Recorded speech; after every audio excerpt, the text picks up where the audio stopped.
Hello guys, నేను ఈ ఛానల్లో వీడియో పోస్ట్ చేసి ఆల్మోస్ట్ 2 ఇయర్స్ పైన అయిపోతుంది. ఈ ఛానల్లో ఇనీషియల్గా నేను నా సెల్ఫ్ ఇంట్రడక్షన్ అండ్ అంతేకాకుండా నేను మాస్టర్స్కి వచ్చేటప్పుడు అప్లై చేసిన యూనివర్సిటీ యొక్క డెసిషన్ వీడియోస్ అయితే పోస్ట్ చేశాను. అండ్ నేను ఈ ఛానల్ స్టార్ట్ చేసిన మెయిన్ రీజన్ వచ్చేసి నా కంప్లీట్ మాస్టర్ జర్నీని డాక్యుమెంట్ చేద్దామని చెప్పేసి. అండ్ అంతేకాకుండా ఫ్యూచర్లో ఎవరైనా మాస్టర్స్కి వచ్చే వాళ్ళు ఉంటే వాళ్ళకి ఏదో ఒక పాయింట్ ఆఫ్ టైంలో నా మాస్టర్స్ వీడియోస్ అయితే హెల్ప్ అవుతాయనే ఉద్దేశంతో నేను ఈ ఛానల్ అయితే స్టార్ట్ చేశాను. అండ్ నేను నా ఛానల్లో లాస్ట్ వీడియో పోస్ట్ చేసింది మే 2024 అండ్ ఇప్పుడు డేట్ వచ్చేసి జూలై 2026. ఆల్మోస్ట్ 2 ఇయర్స్ అయితే అయిపోయింది. ఈ పర్టికులర్ 2 వీడియోస్లో నేను ఈ వీడియో ఎప్పటి నుంచో చేద్దాం అనుకుంటున్నా అండ్ ఫైనల్గా ఈరోజు అయితే కుదిరింది. ఈరోజు ఈ వీడియోలో నేను ఈ కంప్లీట్ 2 ఇయర్స్ ఏమైంది, ఇప్పుడు నేను ఎక్కడున్నాను కంప్లీట్ డీటెయిల్గా అయితే చెప్పబోతున్నాను. So back to 2024. సో మే 2024లో నేను ఫైనల్గా ఏఎస్యు అడ్మిట్ వీడియో అయితే పోస్ట్ చేశాను. సో నా యూనివర్సిటీ డిసిషన్ వ్యూస్ అన్నీ వచ్చేసాక నేను ఫైనల్గా యూనివర్సిటీ ఆఫ్ హ్యూస్టన్కి వెళ్దామని అయితే ఫిక్స్ అయ్యా. ఎందుకంటే యూనివర్సిటీ ఆఫ్ హ్యూస్టన్లో నాకు బెటర్ స్కాలర్షిప్ అయితే వచ్చింది అండ్ మాస్టర్స్ కూడా నేను అనుకున్న అమౌంట్లో అయితే అయిపోతుంది. సో అందుకని చెప్పి నేను నా వీసా స్లాట్స్ కోసం అయితే ట్రై చేస్తూ ఉన్నా. అండ్ ఫైనల్గా నాకు జూన్ 9, 2024 హైదరాబాద్ కాన్సులేట్లో నా వీసా ఇంటర్వ్యూ స్లాట్ అయితే దొరికింది. సో వన్స్ నాకు స్లాట్ దొరికాక సో ఇంకా వీసా ఇంటర్వ్యూ ప్రిపరేషన్ అయితే అవుతున్నాయి. సో అంతా బాగానే అయింది. అండ్ ఫైనల్గా నేను నా ఫస్ట్ వీసా ఇంటర్వ్యూకి అయితే వెళ్ళాను. సో వెళ్ళాక నాకు నా యూనివర్సిటీ రిలేటెడ్ కొన్ని క్వశ్చన్స్ అడిగారు అండ్ ఫైనాన్సెస్ రిలేటెడ్ కొన్ని క్వశ్చన్స్ అయితే అడిగారు. సో నేను అన్ని ఆన్సర్ అయితే చేసేసా. బట్ అన్ఫార్చునేట్గా నా వీసా అయితే రిజెక్ట్ అయింది. సో బట్ ఓకే, ఇంకా మనకి 2 months టైం ఉంది కదా అని చెప్పేసి నేను మళ్ళీ సెకండ్ అటెంప్ట్ కోసం అయితే ట్రై చేశాను. సో మళ్ళీ వీసా స్లాట్స్ కోసం అయితే ట్రై చేస్తూ ఉన్నా. అండ్ ట్రై చేస్తూ ఉంటే నాకు జూలైలో ఈసారి చెన్నైలో మళ్ళీ స్లాట్ అయితే దొరికింది. సో చెన్నైకి కూడా వెళ్ళాను. బట్ ఈసారి కూడా నా వీసా అయితే రిజెక్ట్ అయింది. సో ఇంకా 2 times అయితే రిజెక్ట్ అయింది. నేను యాక్చువల్గా ఆగస్ట్ 2024 మాస్టర్స్కి అయితే వద్దాం అనుకున్నా.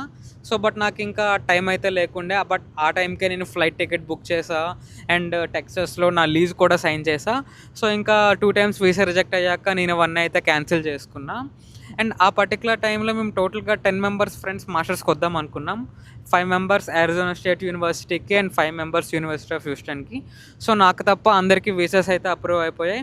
సో అందరూ ఆగస్ట్లో మాస్టర్స్కి అయితే వచ్చేసారు.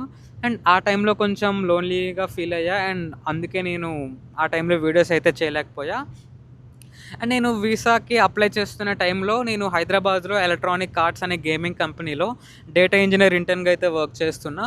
ఇంకా మా మేనేజర్ నా సిచ్యువేషన్ చూసి తను ఫుల్ టైం జాబ్ అయితే ఆఫర్ చేద్దాం అనుకున్నారు. అండ్ బట్ నాకు అప్పటికి ఇంకా మాస్టర్స్కి వెళ్దామని అయితే ఆలోచన అయితే ఉండింది. సో నేను అందుకే తనని ఫుల్ టైం కాకుండా నా ఇంటర్న్షిప్ని అయితే ఎక్స్టెండ్ చేయమని అయితే అడిగాను. అండ్ మా మేనేజర్ నా ఇంటర్న్షిప్ని అయితే ఎక్స్టెండ్ చేశారు. సో అలా ఒక 2 months గడిచాయి. ఇంక ఇంట్లో మళ్ళీ మాస్టర్స్కి వెళ్ళాలా వద్దా అని ఒక డిస్కషన్ అయితే వచ్చింది. అండ్ ఒక పాయింట్ ఆఫ్ టైంలో నేను ఇంకా మాస్టర్స్ వద్దు, ఫుల్ టైం జాబే చేసుకుందాం అన్న ఆలోచన అయితే వచ్చింది. బట్ ఇంకెక్కడో మళ్ళీ నాకు మాస్టర్స్ కూడా చేయాలని అయితే ఉంది. సో ఇంకా అప్పుడు నేను ఏఎస్యూకి అయితే వెళ్దామని ఫిక్స్ అయ్యా. అండ్ ఇంట్లో కూడా ఫ్రెండ్స్ ఎక్కడ ఉన్నారో అక్కడికే వెళ్ళు అని అయితే అన్నారు. సో ఇంక అప్పుడు నేను ఏఎస్యూలో డేటా సైన్స్కి అయితే అప్లై చేశాను. బట్ అన్ఫార్చునేట్గా ఏఎస్యూలో నాకున్న ఐఎల్ స్కోర్కి డేటా సైన్స్ మాస్టర్స్ అడ్మిట్ అయితే రాలేదు. సో అప్పుడు నేను ఇంకేమైనా ఆప్షన్స్ ఉన్నాయా అని చూస్తే నాకు డ్యూయోలింగో ఎగ్జామ్ అని అయితే కనబడింది. సో ఈ పర్టికులర్ డ్యూయోలింగో ఎగ్జామ్ ఫీజు వచ్చేసి 4,000 rupees.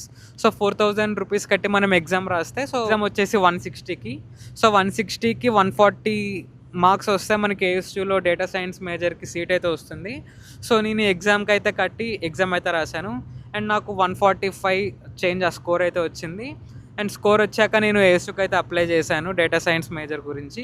అండ్ ఫైనల్గా నాకు ఏఎస్యూ నుంచి డేటా సైన్స్ సీట్ అయితే వచ్చింది. సో వన్స్ నాకు ఏఎస్యూ నుంచి డేటా సైన్స్ సీట్ వచ్చాక నేను మళ్ళీ వీసా స్లాట్స్కి కోసం అయితే ట్రై చేస్తూ ఉన్నా. ఫైనల్గా ముంబైలో స్లాట్ అయితే దొరికింది. And I think it's November 20, 2024 నేను ముంబైలో నా ఫైనల్ వీసా ఇంటర్వ్యూ అయితే ఇచ్చాను. అండ్ ఫైనల్గా నాకు వీసా అప్రూవ్ అయితే అయ్యింది. సో వీసా అప్రూవ్ అయ్యాక నేను కొంచెం ఎర్లీగా ఏఎస్యూకి అయితే వద్దాం అనుకున్నా. సో ఎర్లీగా వచ్చి పార్ట్ టైం వెతుక్కుంటే అట్లీస్ట్ కాలేజ్ స్టార్ట్ అయ్యేలోపు సో ఇంట్లో కొంచెం బర్డెన్ తగ్గుతుంది కదా అని అయితే అనుకున్నా. సో అందుకు నేను December 20 కల్లా నా షాపింగ్ అండ్ ఫ్లైట్ టికెట్స్ అన్నీ బుక్ చేసుకొని ఫైనల్గా December 2020 అరిజోనా స్టేట్లో అయితే ల్యాండ్ అయ్యాను. సో వచ్చి ట్రై చేసా. బట్ నాకు కాలేజ్ స్టార్ట్ అయ్యే టైంకి పార్ట్ టైం అయితే రాలేదు. సో ఇంకా ఆల్మోస్ట్ పార్ట్ టైం వెతుక్కుంటూ అప్లై చేస్తూ ఆల్మోస్ట్ 9 మంత్స్ అయితే పట్టేసింది. 9 మంత్స్‌కి నాకు పార్ట్ టైమ్ అయితే వచ్చింది. సో, అప్పటి వరకు నా ఎక్స్‌పెన్సెస్ కోసం ఇంట్లోనే మనీ తీసుకున్నా. అండ్ యూఎస్‌లో ఎక్స్‌పెన్సెస్ అనేవి చాలా ఎక్కువ ఉంటాయి. ఈవెన్ మనం స్టూడెంట్‌గా ఉన్నా కూడా మనకి రెంట్ నుంచి గ్రోసరీస్, కరెంట్, వైఫై ఇవన్నీ కలిపి అప్రాక్సిమేట్లీ 70,000 to 1,00,000 అయితే అవుతుంది. సో, ఇంట్లో ఎవ్రీ మంత్ 70,000 to 1,00,000 అడగడం చాలా కష్టం. అండ్ వాళ్ళు కూడా అడ్జస్ట్ చేయలేరు. సో, అందుకే కొంచెం ట్రై చేస్తూ నాకు ఫైనల్‌గా 9 మంత్స్‌కి పార్ట్ టైమ్ అయితే దొరికింది. అండ్ పార్ట్ టైమ్ దొరికాక సో, ఈ పార్ట్ టైమ్ వర్క్ అండ్ దాంతో పాటు కాలేజ్‌కి, క్లాసెస్‌కి వెళ్ళడం, అసైన్‌మెంట్స్, ఎగ్జామ్స్, సో, ఇవన్నీ వీటన్నిటి బిజీలో కూడా వీడియోస్ చేయడానికైతే అవ్వలేదు. అండ్ ఫైనల్‌గా ఇప్పుడు నేను నా ఫైనల్ సెమిస్టర్‌లో అయితే ఉన్నాను. నాకిప్పుడు సింగిల్ సబ్జెక్ట్ అయితే ఉంది. అండ్ అంతేకాకుండా ఎట్ కరెంట్ నేను ఏఎస్‌యూలో టీచింగ్ అసిస్టెంట్‌గా అయితే వర్క్ చేస్తున్నా మ్యాథ్స్ డిపార్ట్మెంట్‌లో. అండ్ అంతేకాకుండా డేటా ఇంజినీర్ ఇంటర్న్‌గా కూడా ఒక ఫ్లోరిడా బేస్డ్ స్టార్టప్‌లో అయితే వర్క్ చేస్తున్నా. సో, ఈ కరెంట్ ఇంటర్న్‌షిప్ వచ్చేసి నాది కంప్లీట్‌లీ రిమోట్. సో, వీటి గురించి నేను కంప్లీట్‌గా నెక్స్ట్ వీడియోలో అయితే మాట్లాడతాను. సో, ఇన్ కేస్ ఇప్పుడు మీలో ఎవరైనా ఫ్యూచర్‌లో మాస్టర్స్‌కి వద్దామనుకున్నా అండ్ దట్ టూ పర్టిక్యులర్‌గా ఏఎస్యూకి వద్దామనుకున్నా ఛానల్‌ని సబ్స్క్రైబ్ చేసి అయితే పెట్టుకోండి. అండ్ ఫ్రీక్వెంట్‌గా ఇప్పటి నుంచి నేను ఈ ఛానల్‌లో వీడియోస్ అయితే పోస్ట్ చేస్తాను. అండ్ ఇన్ కేస్ మీకు ఏమైనా పర్టిక్యులర్‌గా మాస్టర్‌లో డౌట్స్ ఉన్నా కానీ, ఏఎస్యూ గురించి డౌట్స్ ఉన్నా కానీ కింద కమెంట్ సెక్షన్‌లో కానీ లేదా ఇన్‌స్టాగ్రామ్‌లో నాకు డీఎం అయితే చేయండి. వాటిని అక్కడ ఆన్సర్ చేయడం కానీ లేదా యూట్యూబ్‌లో కంప్లీట్ ఫుల్ లెంత్ వీడియోస్ అయితే పోస్ట్ చేస్తాను. సో, ఓవరాల్‌గా ఈ 2 ఇయర్స్‌లో జరిగిన స్టోరీ అయితే ఇది. అండ్ ఇప్పటి నుంచి ఫ్రీక్వెంట్‌గా వీడియోస్ అయితే పోస్ట్ చేస్తాను. And that's it for this video. By.